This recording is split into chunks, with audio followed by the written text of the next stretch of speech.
Sri Lestari, warga Batur Agung, Gubuk Grobogan, menjadi korban penipuan melalui pesan aplikasi WhatsApp yang mengatasnamakan kepala desa setempat. Pelaku menggunakan aplikasi WhatsApp dengan menggunakan profil kepala desa Batur Agung. Dalam pesan singkat, pelaku meminta korban untuk mentransfer sejumlah uang ke rekening bank yang berbeda milik pelaku. Sebelumnya, korban tidak curiga karena kedekatan korban dengan kepala desa, sehingga korban langsung mentransfer uang ke pelaku senilai Rp3.400.000. Transaksi pertama sempat gagal masuk, namun kembali melakukan transaksi ke lain bank milik pelaku dan berhasil. Kecurigaan korban terjadi saat pelaku kembali meminta untuk mentransfer uang dengan jumlah nilai yang sama kepada korban. Saya menata etalase warung untuk belanjaan, nah terus ada dering telepon. Saya lihat ternyata ada WA yang mengatasnamakan Pak Lurah, dan profil WA itu juga Pak Lurah, tapi tidak masuk di memori memang. Terus saya kira ya karena Pak Lurah sering transaksi di sini, terus langsung saya saya transfer. Sebenarnya satu kali gagal, saya terus ngebel Pak Lurah tapi tidak diangkat. Terus kedua kali saya transfer berhasil ke rekening BNI ke lain bank sejumlah Rp3.400.000. Setelah itu saya kembali bekerja lagi. Nah, terus kok minta transfer lagi, saya curiga. Saya terus langsung ngambil HP yang satu yang di nomornya suami saya. Terus tak cek, loh kok beda ternyata. Nah, setelah itu saya baru sadar bahwa saya kena tipu. Korban kemudian mencocokkan nomor WA pelaku dengan nomor WA kepala desa yang ada di suami korban.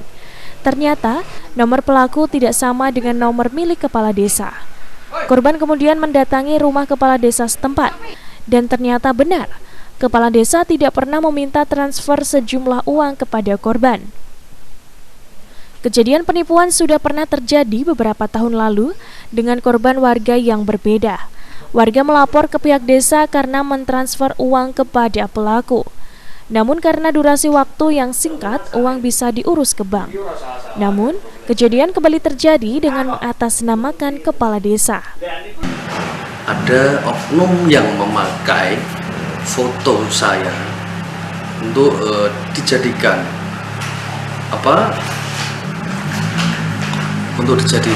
profil di WhatsApp dengan meminta warga untuk mengirim transfer ke rekening atas nama orang lain juga. Kemarin saya juga kaget kok kenapa yang bersangkutan tidak koordinasi sama saya dulu. Kebetulan mereka langsung transfer ke rekening yang diminta dengan mengatasnamakan saya selaku Kades di Batur Agung.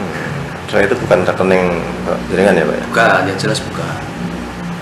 Atau misalkan saya mau meminta, nggak mungkin lah secara seperti itu. Itu berarti pasti warga sini Mbak ya? Iya, warga sini. Terus yang meminta Pak? Yang meminta saat ini belum ada informasi. Kemarin warga sudah laporan ke pihak Polsek terdekat. Menurut kepala desa, ada 2 warga yang terkena korban penipuan. 1 orang terkena uang Rp6.800.000, sementara 1 orang lain tertipu senilai Rp3.400.000. Kebetulan kedua korban merupakan agen salah satu bank sebagai penyalur bantuan sosial kepada warga. Atas kejadian tersebut, korban sudah melaporkan kejadian tersebut kepada pihak Polsek Gubuk dan menghubungi pihak bank. Hingga saat ini kasus ini masih dalam penanganan unit Reskrim Polsek Gubuk. Eko Agung Suryanto, Semarang TV.